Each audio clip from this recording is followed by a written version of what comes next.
Bonjour chers amis, et ici c'est Papy Boula. Je suis aux Archives générales du Royaume de Belgique.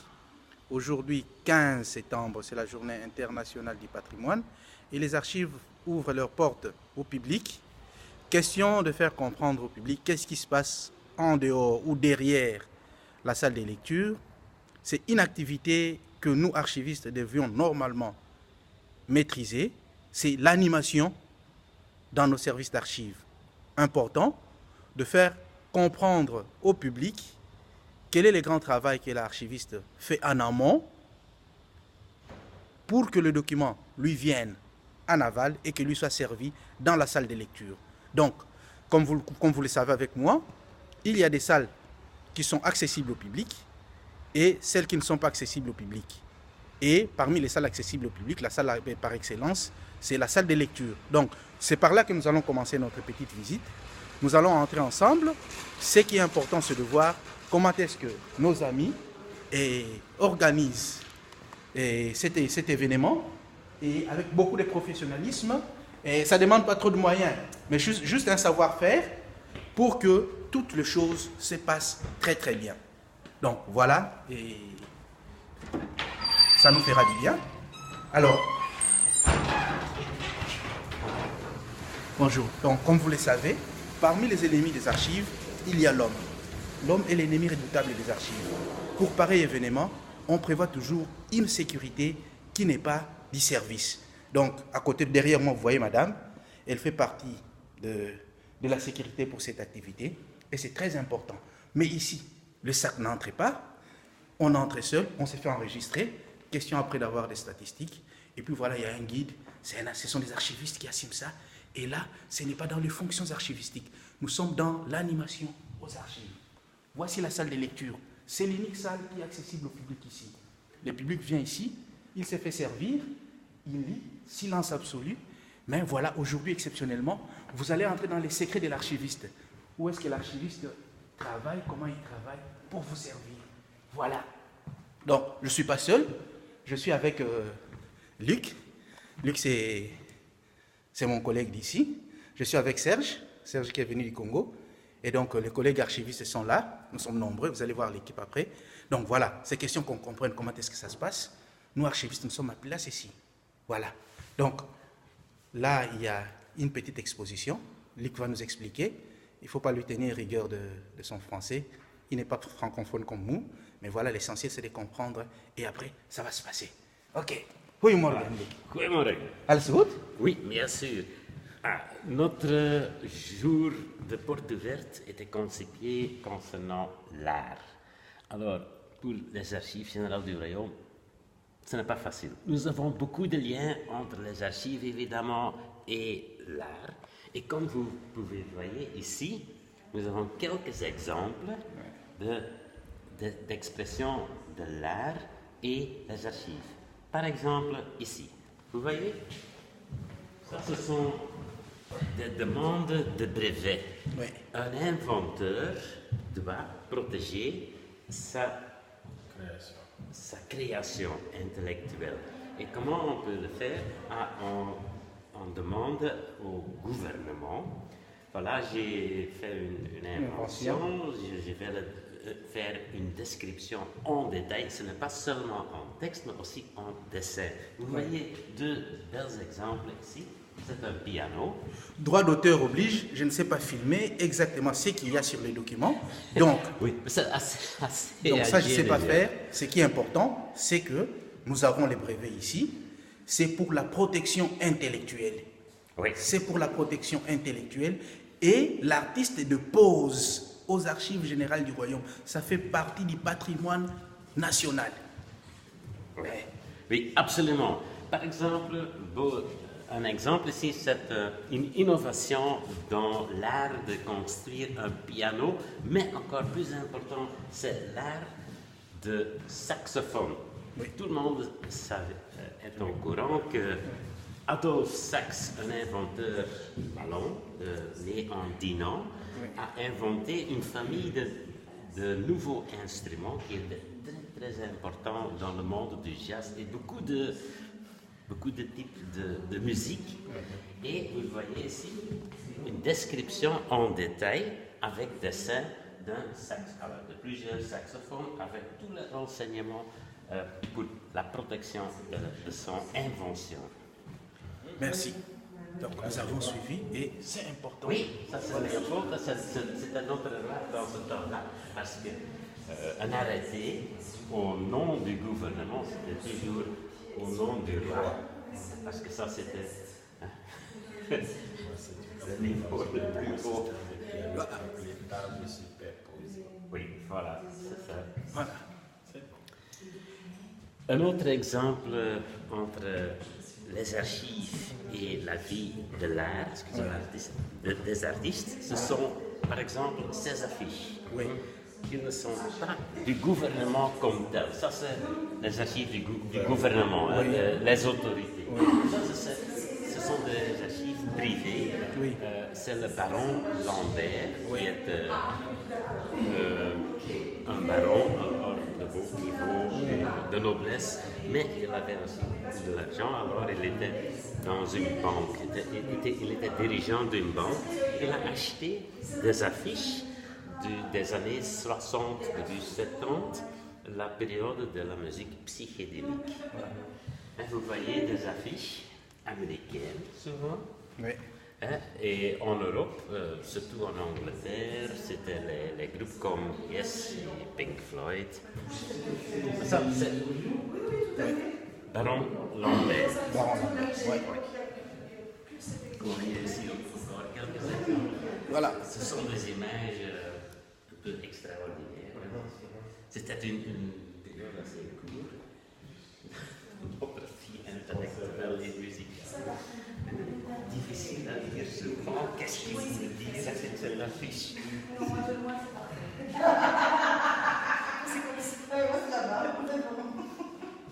L'affiche annonçant le concert de 15h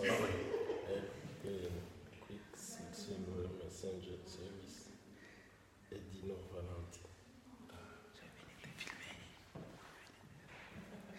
Donc voilà le travail de l'archiviste. Mais maintenant, l'archiviste a ouvert ses secrets et c'est important, extrêmement important, et on veille à cela. Heureusement, nous avons encore des vieillards dans notre équipe des artistes, des archivistes. Et ça, ce sont des exemples d'une collection privée des anciens LP de Pink Floyd, par exemple.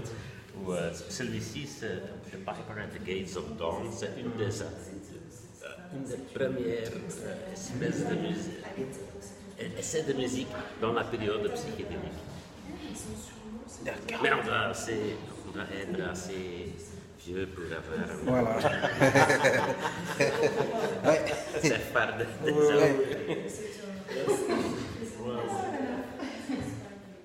Ça, c'est collection privée. Oui, oui. Donc, collection privée. Et là c'est... Ah, ça c'est bien curieux. Nous avons aussi des archives des architectes, des bureaux d'architectes, parce que ce sont souvent des équipes assez grandes qui inventent les bâtiments, mais pas seulement les bâtiments, mais aussi tout ce qu'on a à l'intérieur. Ça, ce sont les architectes, le bureau d'architecture de Samer. Et ça, c'est une maquette. C'est le bâtiment du Conseil de l'Europe. Avec ce qu'on a là-dedans. Ça, c'est le tapis pour le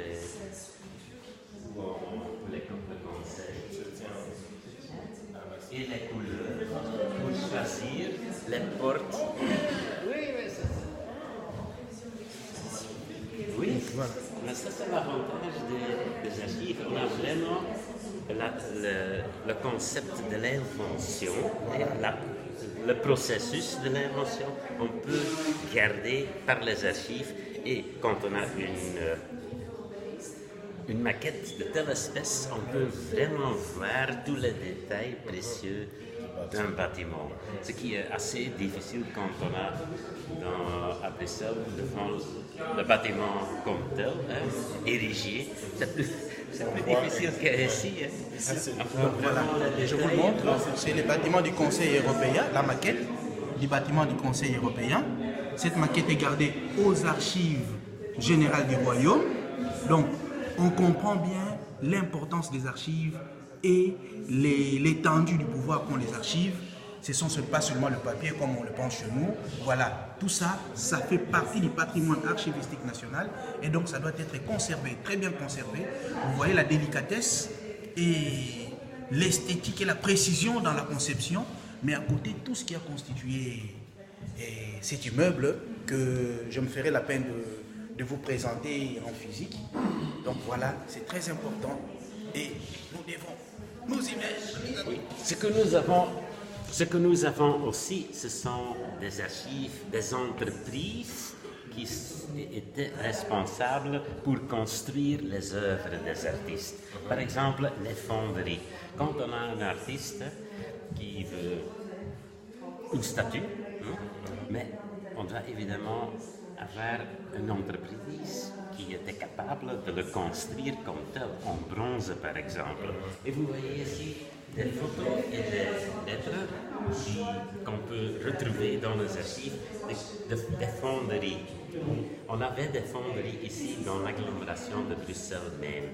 Et vous voyez évidemment des choses assez extraordinaires. Par exemple, ici c'est un petit insecte construit comme une statue assez grande. Absolument. Et, oui, voilà. C'est ça. C'est l'image de la menthe religieuse. Ici en Europe, ça existe comme petite bête dans le sud de la France et en Espagne et Italie, mais pas chez nous. Ici en Belgique, on ne l'a pas, mais on peut importer. Mais pas chez les conditions climatiques, voilà, une espèce de cette famille de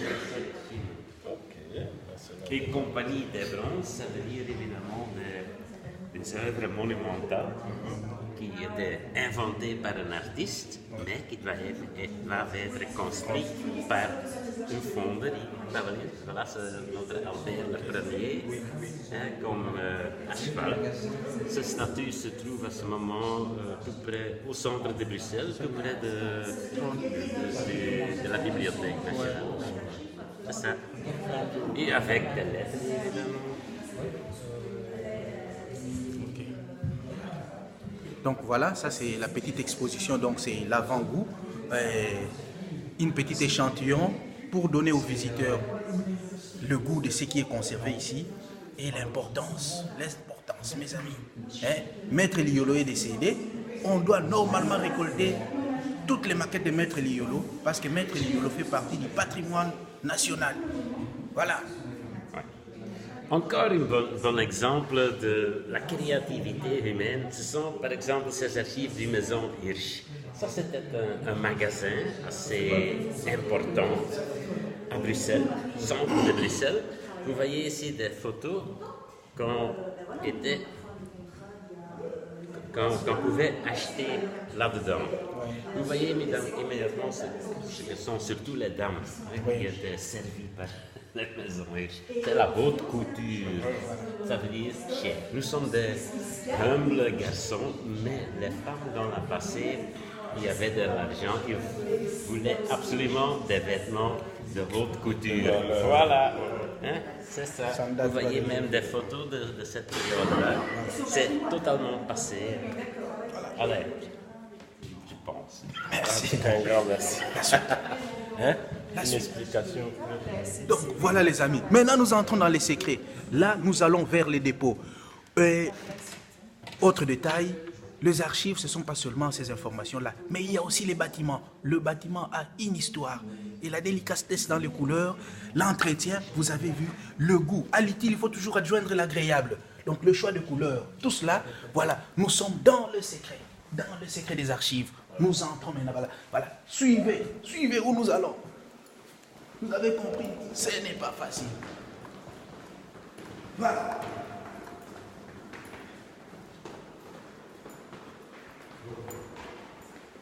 Voilà, nous y allons. On passe par là.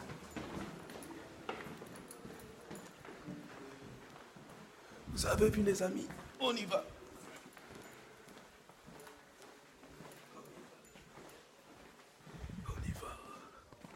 Voilà. Comme ça, oui. Oh. Voilà, nous sommes dans notre cave ici se trouvent des archives, surtout concernant l'armée belge, mais pas seulement l'armée belge. Et nous avons évidemment 2 guerres mondiales où l'armée belge était involvée. Hein? Oui. Nous étions attaqués par l'Empire allemand et après par M. Adolf Hitler, qui n'était pas très gentil, mais quand même, il nous a attaqués. Et l'armée belge a résisté, mais dans l'armée belge, on a évidemment aussi l'auditorat militaire. L'auditorat, les conseils de guerre, les conseils de guerre et tout ça. Ces archives sont surtout intéressantes quand on veut voir la vie de jour à jour des simples et humbles militaires. Parce que, évidemment, on a des histoires et tout le monde, tous les soldats sont des héros. Dans la réalité, ce n'est pas le cas. Absolument pas. On avait des déserteurs, des criminels, des... Mais oui. Et ça se trouve ici. Surtout après la Deuxième Guerre mondiale, la justice militaire était aussi responsable pour les collaborateurs avec les Allemands. Ça, c'est une période très intéressante et très importante pour la vie politique, mais encore à ce moment, maintenant, aujourd'hui, pour la Belgique.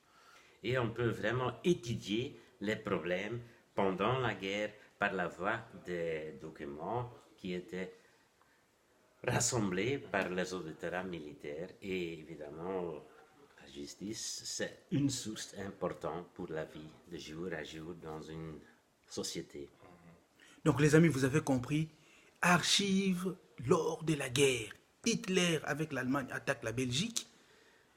Voilà, il y a eu des jugements, mais les militaires, nos compatriotes qui meurent comme au Congo à l'Est est là, voilà, on a besoin de leur dossier. Je ne sais pas si ça existe, mais regardez derrière moi, vous avez vu tout ce que vous avez là. Les fichiers que vous avez là, c'est les fichiers des militaires.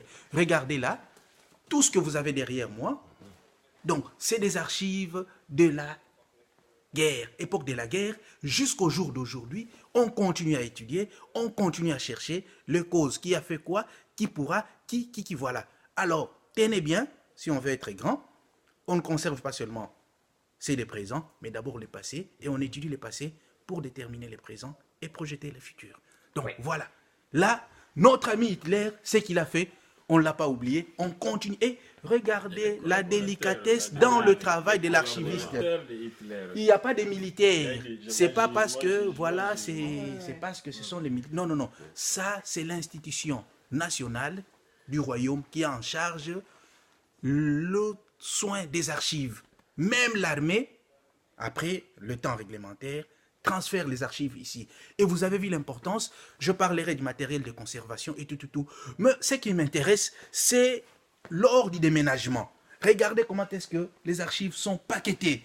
Hein? Vous vous souviendrez comment est-ce que nos amis qui s'appellent abusivement Excellence ont déménagé les archives pour aller dans l'immeuble Intelligente. Regardez comment est-ce qu'on doit transférer les archives. Lorsque vous déménagez, prenez soin de vos archives. Et donc, ces archives sont parties. Voilà, il y a la mention, c'est pas un cours que j'ai fait, mais voilà, notre ami Lick a d'autres équipes qui va faire visiter, on continue, mais ici, là, nous sommes au sous-sol. Oui, voilà. Dans notre cave. Voilà, nous sommes dans la cave. Et nous continuons la balade. Donc, remarquez, de gauche à droite, vous avez, voilà, et ça fait bien.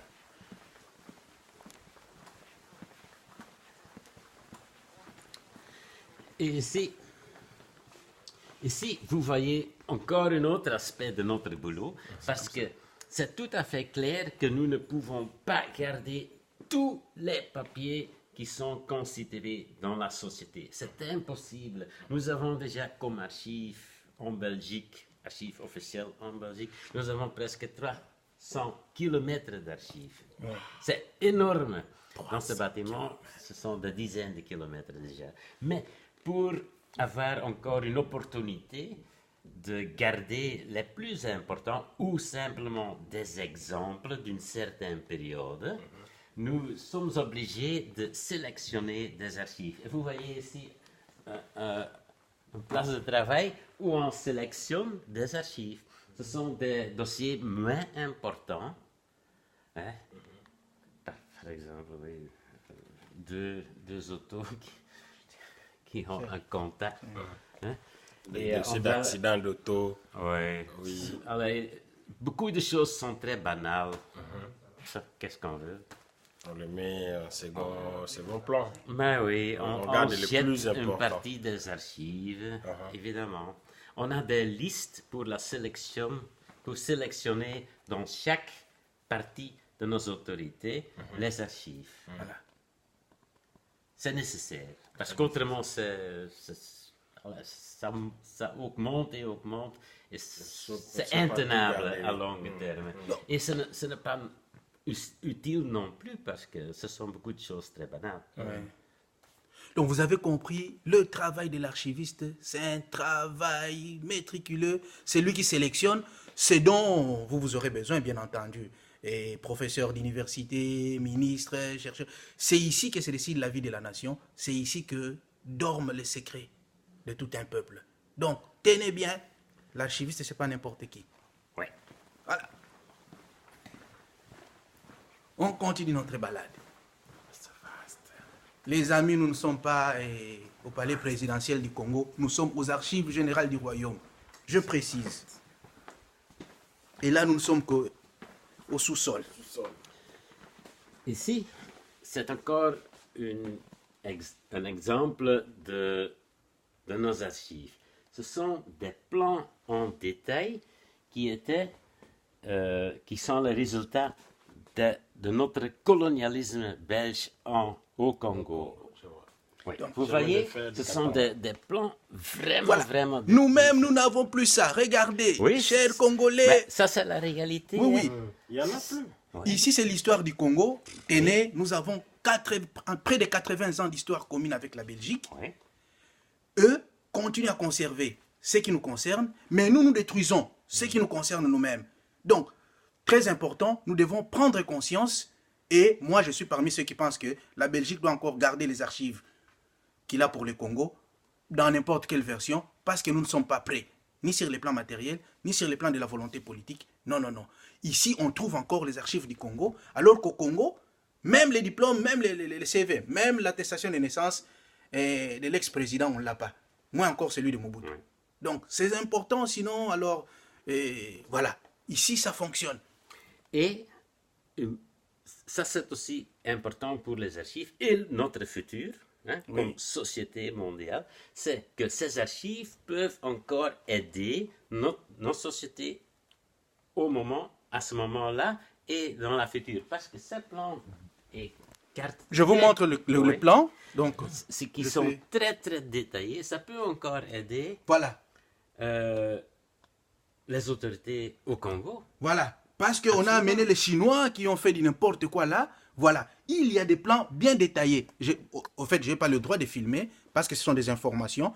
Je n'ai pas eu l'autorisation de filmer en détail les documents. Je filme les bâtiments. Mais retenez que mon ami Serge qui est avec moi, il voit, il touche les plans détaillés du Congo, chemin de fer du Katanga, tout ce qui a été fait au Congo, et c'est gardé. C'est comme si c'était de papiers qui ont été produits hier. Mais rappelez-vous que c'est avant 1960. Et ce qu'on a produit... Septembre 1910. Voilà, septembre 1910. Hein? Moi-même, je n'étais même pas encore en projet. Hein? Donc, les amis, l'archiviste, ce n'est pas n'importe qui. Il ne faudrait pas nous relayer ou nous laisser relayer au dernier plan. Vous voyez, ici, c'est obscur. Oui, c'est un peu obscur. Voilà. Encore des plans et des plans et des plans. Des plans et des plans.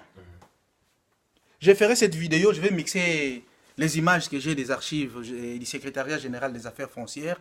Chers amis, il est temps que nous puissions prendre en charge notre mémoire collective. C'est important. Et on prévoit toujours de l'espace pour accueillir de nouvelles archives. Voilà, vous avez vu? Ça s'appelle gestion des espaces. Voilà. Donc là, on va emprunter l'ascenseur. Vous avez vu, non? On va quitter les sous-sols. Togomata, mais on ne va pas à l'eau là. Nous allons. Donc, on vous a montré juste un échantillon du sous-sol. Très important, chers amis. Et il faudrait qu'en un certain moment, bon, ceux qui se disent autorités chez nous prennent le courage d'être humbles et de faire les choses comme ils doivent les faire. Bon, moi j'ai fait mon travail. Après, même si vous voulez m'arrêter, ça ne fera rien. Mais voilà. Nous ne sommes pas à la RTNC. Nous ne sommes pas à la RTNC. Nous sommes aux archives générales du royaume. Nos archives à nous, 1 km linéaire. Ici, c'est combien? En Belgique, combien? Pour les archives de nous, les archives du royaume, oui. C'est 300 km plus. 300 km. 300 km. Nous avons 1,5 km. 300 km, alors que la Belgique est 80 fois moins petite, moins grande plutôt que le Congo. Voilà, nous sommes au premier niveau. Non, nous sommes au deuxième. Nous sommes au deuxième niveau. Ici, nous avons les résultats de l'administration des dommages de guerre. Après la Deuxième Guerre mondiale, une bonne partie de la Belgique était détruite ou endommagée, surtout les bâtiments, aussi beaucoup de victimes évidemment. Comme à l'est du Congo. Mais oui. Mais nous, le dommage et guerre, bon, il n'y a pas de traces. Oui, mais ici, on a vraiment essayé de retrouver toutes les tâches pour ériger de nouveaux bâtiments, par exemple. Je peux vous montrer en bas encore des photos qui sont trouvées dans ces archives. Mais vous voyez, c'est une masse, ce sont des kilomètres d'archives parce que plus ou moins 1 million de Belges, ça veut dire 1 sur 9 à ce moment, des familles, a fait un dossier concernant dommages de guerre. Voilà. Et en dommages de guerre matériels, et on a victimes de guerre, ce sont les gens qui avaient des problèmes mentaux ou qui étaient emprisonnés en Allemagne, qui ont perdu de la famille et tout ça. Oui. Donc, mais nous avons les traces. Dommage de guerre. Il n'y a pas de réconciliation sans réparation. La réconciliation se fait toujours suivre d'une réparation. Les victimes doivent être réparées. Il faudrait qu'ils soient endommagés. Ça, c'est quelle guerre? On ne parle pas de la guerre de 1980. Nous sommes à la deuxième guerre et ces gens-là se sont fait,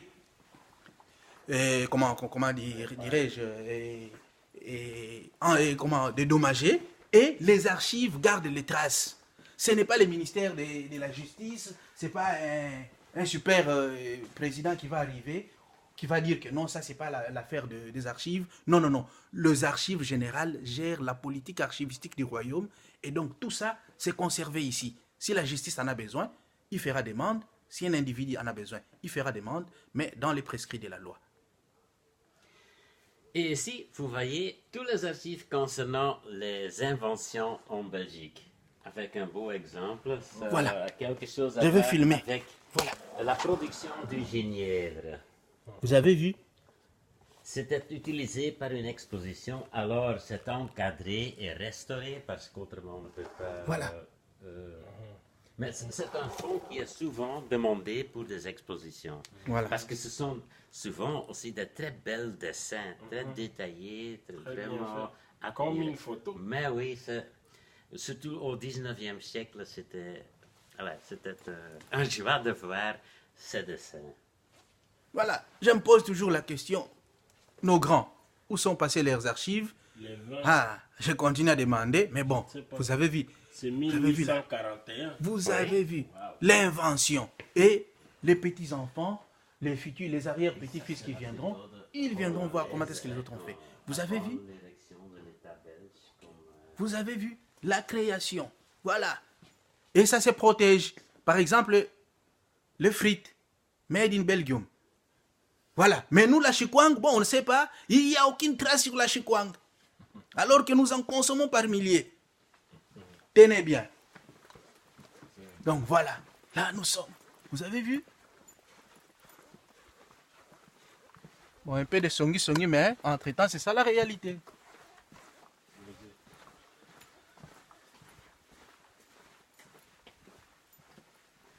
Et voilà, ça c'est encore un autre aspect de notre boulot. Vous avez, voyez, ces kilomètres d'archives, kilomètres de dossiers, des milliers et des milliers, des centaines de milliers. Mais on doit retrouver par famille ou par rue, par commune, les dossiers. Voilà. Et ça, c'est pas ça. Nous avons des petites cartes, des fiches avec toutes les familles qui ont demandé de diriger un dossier de dommages de guerre. C'est plus ou moins 1 million de fiches. Ils sont digitalisés. Ça veut dire que les gens, les chercheurs ou les familles peuvent chercher leur nom ou le nom de leur grand-père sur Internet et ils peuvent voir est-ce que c'est encore gardé. Est-ce que ça existe? Est-ce que c'est gardé? Et s'ils veulent le voir, ils peuvent le consulter ici dans notre salle de lecture. Donc vous avez compris, nous avons le document physique derrière moi, vous voyez, tout ce que vous avez là, c'est du physique, mais difficile, l'archiviste ne cherche pas. Lui, il prend, il a 1 minute, 2 minutes, 3 minutes pour répondre à plusieurs demandes. Et pour faciliter cela, vous avez derrière moi les fichiers, voilà, et ces fichiers-ci sont numérisés et les chercheurs peuvent chercher leurs informations et passer la demande ici pour entrer en contact physique avec le document physique. Dommage de guerre, donc nous aussi, docteur Mukwege, donc il faudrait prévoir un grand service d'archives pour les dommages de guerre, la réparation des femmes violées au Congo, pas pour la vengeance, mais plutôt pour la réparation et la réconciliation. Donc voilà. Et par cela, on n'a pas seulement l'histoire de la famille, beaucoup de gens sont intéressés, hein, ma famille, qu'est-ce que j'ai avant moi, mais aussi les maisons de la famille. Parce que aussi les maisons, les bâtiments ont une histoire comme telle. Et ça, c'est aussi un moyen pour chercher l'histoire d'une maison. Par exemple, si je veux acheter une maison, ça peut être intéressant pour voir si ce vieux bâtiment est endommagé. Pourquoi est-ce qu'on a des traces ou des problèmes physiques dans le bâtiment? Alors, on peut, avec un peu de science, on peut retrouver les traces ici dans ce dossier. Vous avez compris, chaque parcelle a une histoire. Chez nous, 80% des problèmes qu'on a à la justice, c'est des problèmes d'ordre cadastraux. Donc, il faudrait mettre un peu d'ordre dans cela. Il paraît que maintenant, nous sommes dans un état de droit ou de droit. Mais bon, regardez. Voilà. Messieurs, vous avez déjà vu que le bâtiment est un peu extraordinaire. C'est un peu chaotique aussi. Hein? C'est un bâtiment... ce n'est pas érigé comme un bâtiment pour les archives. C'est un ancien bâtiment pour une fabrique, une usine de papier. Et voilà, ici, nous avons encore retrouvé quelques anciennes photos de ces espaces avec les laboureurs et les appareils pour la production du papier. Tout à l'heure, j'ai dit que chaque bâtiment a une histoire et les bâtiments dans lesquels nous sommes a son histoire. Vous avez vu? 1830, c'est ces bâtiments. Les photos que vous avez, ce sont les photos de ce bâtiment et on le garde encore. Lorsqu'on voudrait apporter une modification, on tient d'abord compte des informations dessus pour savoir qu'est-ce qu'il y a comme maquette, voilà, qu'est-ce qu'il y a eu comme semelle, etc., etc. Donc, chers amis, tenez bien, on a encore du boulot, les chemins est long à faire. Nous continuons. Tokokoba. Tokokobo, bokoto, bokoto.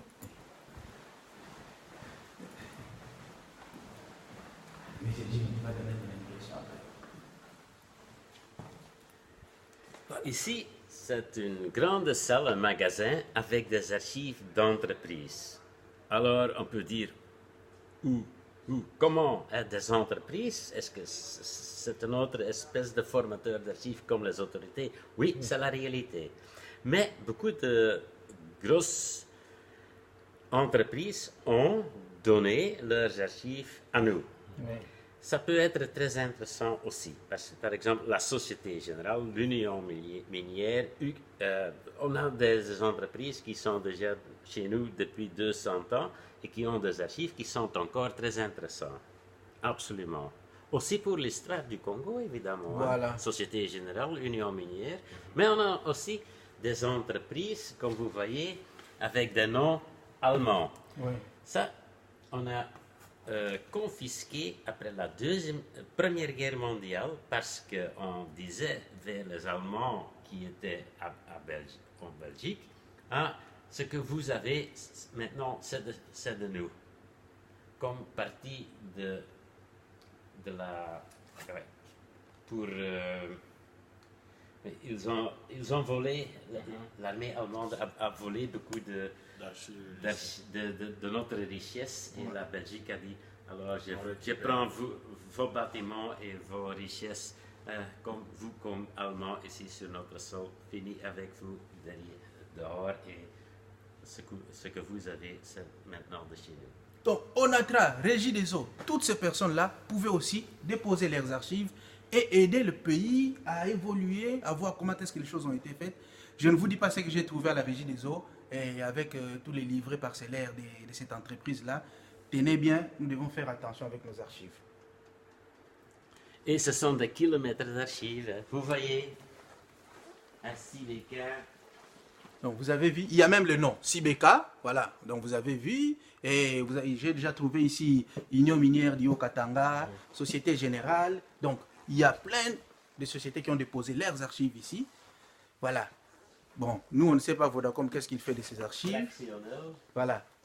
Les archives de Sabena, on ne sait pas qu'est-ce qu'il en fait. Mais bon, voilà ici, les gens déposent pour que les générations futures puissent s'en inspirer. Et aussi intéressant, regardez, mes collègues se mettent ici pour travailler. Voilà. Vous avez vu? Ils travaillent calmement, dans un silence absolu.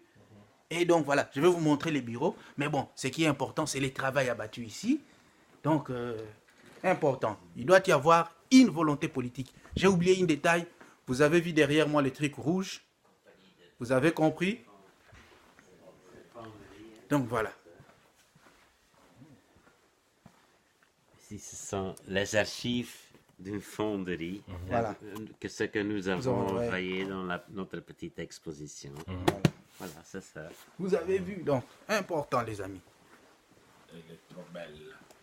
Et les dispositifs sécuritaires. Regardez derrière moi, j'ai aussi parlé du bâtiment. Vous avez un dispositif sécuritaire pour maintenir la température et l'humidité dans la salle, mais aussi pour prévenir et peut-être riposter contre une éventuelle incendie ou tout ce qui pourrait y avoir. Donc voilà, Ezali machine ya foufoute.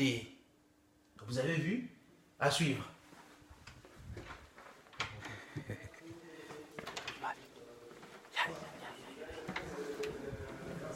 Nous continuons. On va répartir. Bon, après, je vais demander à mon ami Serge, qui n'est pas archiviste comme moi, de me donner son impression. Je vais aussi demander. Pour le moment. Non, il n'y a pas de Je risque. suis très content de visiter. Oui, il n'y a pas de risque, c'est juste une impression. Voilà. Ça fait Parce partie que de mes découvertes ici. les gens ont une mauvaise impression, ils pensent que l'archiviste, c'est celui qui classe seulement les documents. Mais vous avez vu le boulot de l'archiviste. C'est un boulot de pro, c'est un boulot, voilà.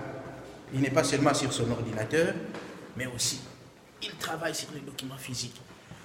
Nous ressortons, nous sommes dans la salle de lecture, et là, j'ai vu. Voilà. Merci Très beaucoup. content. En tout cas, de ce que j'ai vu. Ouais. Nous avons encore des photos de dommages de guerre dans la petite exposition à côté. Ok, donc on va encore là. Je viens. Vous avez vu? Vous avez vu? Vous avez vu? Nous continuons. Dommages de guerre. Ce sont des photos des bâtiments détruits qui étaient trouvés dans ce dossier. Vous avez vu? Oui. Dommages de guerre. c'est vrai que le format, ce n'est pas le format original, mais vous avez vu, dommage des guerres. Et on n'oublie pas. Hein? Il n'y a pas un roi qui va venir, qui va dire, jeter tout ça, parce qu'on doit oublier. Non, non, non. La réconciliation se fait toujours réparer. Plutôt, suivre d'une réparation. Et l'histoire, ça se lit. C'est pour que ces choses n'arrivent plus jamais. On garde les traces pour que ceci n'arrive plus jamais. Donc, important, important, important. Voilà, vous avez cela. C'est des photos, mais bon, voilà.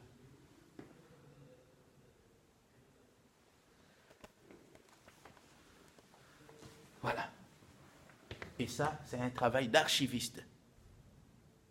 Messieurs les décideurs, le travail de l'archiviste, ce n'est pas seulement de classer les documents, mais voilà, tout ceci, c'est fait par des archivistes. Voilà. Et avec une bombe, qui voilà, n'est pas encore explosée. Vous avez vu? Même à ce moment, on retrouve encore des bombes dans notre sol. Hein. Oui. Surtout dans les environs des chemins de fer. Voilà. Oui. Et si ça explose, ça veut dire Ouais, que voilà. c'est un grand trou dans le sol. Donc, voyez, chers amis, on a un boulot à faire et l'archiviste doit être respecté ou alors c'est lui-même qui doit se faire respecter. Donc, ça, c'est un travail des professionnels. Bien sûr qu'on recourt à d'autres techniques, mais bon, voilà. Je vais vous montrer la maquette qui est de l'autre côté. Hi, Fatima. Ça va? Ouais, ça va et toi? Ça Ça se passe bien? Très bien. Et toi? Je peux te filmer? C'est ma collègue, vous avez vu? On travaille, hein, vous avez vu? Ce ne sont pas seulement les hommes, hein? Ah oui, vous êtes des femmes. Hein, bien les femmes sûr, aussi hein. sont là. Hein? Voilà, justement. Hein? Donc voilà, dommage des guerres. Dommage des guerres. Vous avez vu? Et nous devons aussi écrire notre histoire. Il y a une guerre qui se passe chez nous. On doit reconstituer des éléments, pas pour nous venger, mais plutôt pour faire à ce que cela ne revienne plus jamais. Donc, important, voilà, arrêtez de traiter l'archiviste comme vous pensez. Voilà. Vous avez vu cette maquette-là? Du bureau d'architecte, ça même. Vous avez vu cette maquette-là? On était vraiment... Vous avez vu la maquette? Contre le mur ou le gardien. Vous avez vu la maquette? Ça, c'est un architecte qui a fait cela, mais c'est conservé aux archives. Mais ce qui est important, c'est l'ingénierie archivistique, parce que la maquette est trop grande, on ne sait pas la mettre dans une boîte, mais regardez l'endroit où l'archiviste a trouvé. Non, ça c'est génial. Non, j'adore mon métier. Regardez, regardez. Quelle ingéniosité, quelle précision. Non, mais je vous jure, coup de chapeau et... Allô, ça va? Ouais, oui, ça mais va. dis-moi un peu, c'est quoi cette journée? Journée du patrimoine, c'est quoi? Ouais. C'est une journée où... Ah, mais je te présente, hein? Aïe, aïe, aïe. Joachim, donc c'est aussi Ouais, je suis chef du dépôt. Chef les boss. Le boss, un petit boss. Il y a encore un grand boss, mais il est sur son bureau. Hein. Voilà. C'est ça. Et le jour des patrimoines, c'est les jours ouverts des anciens bâtiments qui sont protégés ou qui sont vus comme monuments ici à Bruxelles. Et on est très content que vous êtes venus, qu'on a quand même quelques visiteurs maintenant. Mais chez nous, on pense qu'un archiviste, c'est quelqu'un qui classe seulement les documents. Ah non, Est-ce que c'est que... ah non, c'est pas vrai. Hein. On classe les documents, mais on répond aussi à des questions des gens. Ouais. On fait des tableaux de tri, parce que il faut classer les documents qui sont venus ici, mais avant que les documents viennent ici, c'est important de voir le contenu de tous les documents produits par les administrations, parce que pas tout est intéressant à garder. Alors, avant que les archives viennent ici, on fait des tableaux de tri pour voir ce document doit être conservé et ce document peut être détruit. Et ça, on fait aussi. Donc, si vous avez bien compris, je me fais coacher et par Joachim, et par Lick et les autres collègues. Important de maintenir notre histoire. C'est ça le moment. Nous devons travailler, nous devons bosser. Regardez, c'est intéressant. Je n'ai même pas envie de sortir, mais bon, ils doivent s'occuper des autres personnes. Et on continue. Voilà. Est-ce qu'il y a encore des autres choses que tu penses qui peuvent être intéressantes? Bon, je crois que ça va. Hein? Ah oui, l'essentiel. On a fait On va aller 44 minutes. 4 minutes. Presque une heure. Oui. Voilà, donc c'est... ça. On va visiter aussi Ouais. les autres Donc voilà, ce qu'on a visité, ce ne sont pas toutes les archives, mais les archives qui ont trait à l'art. Bon, normalement on ne filme pas dans les archives, mais bon, peut-être que ça va donner une idée aux autres là. Bon, je me ferai le devoir de publier cette vidéo, je mettrai un commentaire, j'assumerai les propos, mais bon, qui tout double. Voilà, donc on repart. Nous allons repartir, mais je vais poser la question à quelques collègues aussi, qui me donnent leur impression, qui me donnent leur expérience. Après, je vais revenir vers vous et puis on va continuer. Donc, c'est ça. Je veux voir le... Ah, j'ai occupé. Bon, donc, je veux aussi, voilà. Bon, ça va. Laurent, ça va? Voilà, c'est ici que se place mon collègue qui reçoit. Voilà, il est confortablement installé là. C'est lui qui reçoit les lecteurs, les visiteurs. Non seulement qu'il les reçoit, il les sert, mais il les surveille aussi. Mais je vais poser la question à mon ami qu'il partage un peu son expérience avec nous. Le ressenti. Ça va? Mais c'est Laurent qui... Bah, oui, mais ça fait rien, toi aussi. Oui, moi je suis... Oui. Je suis aussi Oui. sa lecture. Écoutez, là... Il n'y a pas seulement des vieux, il y a aussi des jeunes. Hein. C'est ça. Vous avez vu, hein? C'est exactement ça. Il est assez jeune que moi. Hein. Ouais. Bah, moi, je trouve ça très intéressant, la salle de lecture, parce que ça permet d'avoir du contact avec des personnes. Surtout que bah, voilà, il n'y en a pas beaucoup aux archives. Après, ça fait plaisir. C'est comme faire des commandes. Moi, je trouve ça important parce que les gens veulent découvrir l'histoire et après... moi, je dis Voilà. Ça. Après, quelqu'un va sortir un gros livre, C'est ça. une grosse thèse, mais il y a des gens qui ont travaillé ici, qui n'apparaissent pas. Des saints qui ne sont pas sur les agendas, mais qui travaillent. Comme mon pote Laurent. Exactement. Voilà, il est là, c'est les doyens. Les présidents, attention. Bonjour, doyen, le président. Ça va? Ouais, hein. Ça se passe bien, hein? Ouais, parfaitement. Hein. C'est pas un métier de merde. On C'est pas un métier de merde, quand même. On est en veille de visiteurs, comme tu vois. Ouais. Ça fait bien, hein, de travailler ici. Ouais, ça On fait trouve bien. la joie, Ouais. surtout ici, chez nous. Ouais, oui, ouais. l'ambiance, Ouais, chez la nous, on est convivialité. sympa. Voilà. Ouais, on est bien d'accord. Hein. Vous avez vu, On non? est bien accueillis. Hein? Fait la fête. C'est bien d'être archiviste, Ouais. ça fait du bien, c'est un Ouais. plaisir. Hein? Le plaisir, c'est pas seulement dans les pécunias, mais le plaisir, c'est aussi dans la recherche. Mais regardez, je veux m'amener là. Tu vas pas la Vous avez vu derrière moi, il faudrait donner le moyen aux archivistes pour qu'ils travaillent et qu'ils donnent un travail fini qui satisfasse. Donc voilà, je vais m'arrêter là, je vais laisser que les autres personnes viennent participer. Non, je vais t'épargner de ma petite caméra. Bon, cher Laurent. Bon, allez, on se voit très bientôt. Ciao.